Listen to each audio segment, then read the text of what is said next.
இன்றைக்கு எங்கே பார்த்தாலும் லவ். பேரண்ட்ஸ்க்கு சில்ட்ரன்ஸ் மேலே, சில்ட்ரன்ஸ்க்கு பேரண்ட்ஸ் மேலே, ரிலேட்டிவ்ஸ் மேலே, ஒர்க் பண்ணுற இடத்துல கோவர்க்கர்ஸ் மேலே, ஃப்ரெண்ட்ஸ் மேலே. இதெல்லாம் ப்ராப்ளம் இல்லைங்க. ஒரு பொண்ணு ஒரு பையன் மேலே, இல்லை ஒரு பையன் ஒரு பொண்ணு மேலே வச்சா ப்ராப்ளம்.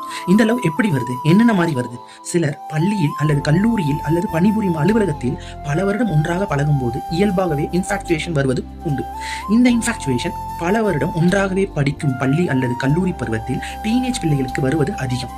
அதிக நேரம், அதிக வருடம் கூடவே இருப்பதால் பழகும் முறை, பொதுவாகவோ அல்லது இயல்பாகவோ அன்பாய் பார்த்து கொள்ளும் விதம், ஒரு விதமான ஈர்ப்பு, கவரும் பாலினத்தன்மை, இவை அனைத்தும் குறிப்பிட்டவர்களிடம் அதிகம் தோணும் போது, அனைத்து நேரங்களிலும் வீட்டில் இருக்கும் போது, பொது இடங்களில் அல்லது தொலைக்காட்சி பார்க்கும் போது, உறங்கும் போதும் அந்த குறிப்பிட்ட நபரின் ஞாபகம் அதிகமாகவே தோணுவது இன்ஃபாக்சுவேஷன்.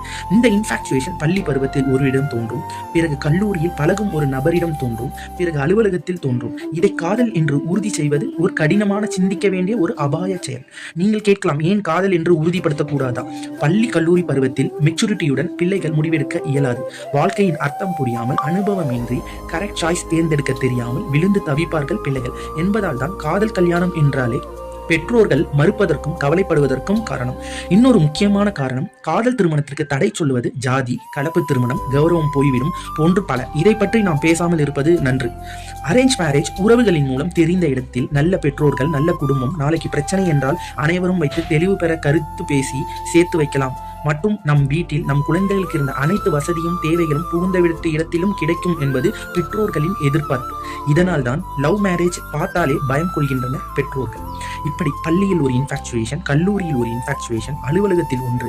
இதை காதல் என்று கருதி குழப்பம் வேண்டாம். கல்லூரி பருவத்தில் தெளிவாக மெச்சூரிட்டியுடன் செயல்படவும். லவ் அட் ஃபர்ஸ்ட் சைட், பார்த்த உடனே காதல், முகம் கவர்ச்சி, ஈர்ப்பு தன்மை, இவன் அல்லது இவள் கிடைத்தால் நான் சந்தோஷமாக இருப்பேன் என்று நினைப்பது முற்றிலும் ஒரு அபாய செயல். நிறம், அழகு மட்டும் வைத்து கவர்ந்த காதல் செய்யும் ஒருவன் அல்லது ஒருத்தி சந்தோஷமாக வாழ இயலாது.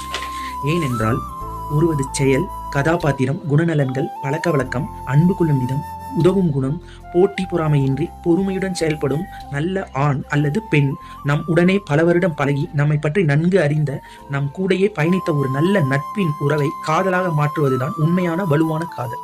இவை அனைத்தும் நல்ல செயல்களும் ஒருவரிடம் இருக்க வாய்ப்பில்லை. சிறிது முரண்பாடுகள் இருந்தாலும் அதை கருத்தில் கொண்டு ஏற்றத்தக்க இறக்கத்தை ஒற்று போய் விட்டு கொடுத்து வாழ்வது உண்மையான சிறந்த காதல். நீங்கள் கேட்கலாம், நாங்கள் 8 வருடம் இருந்து 8ஆம் வகுப்பு இருந்து காதல் செய்கிறோம், இன்று திருமணமாகி 2 குழந்தைகள் சந்தோஷமாக இருக்கிறோம், ஏன் அப்படி சொல்கிறாய் என்று.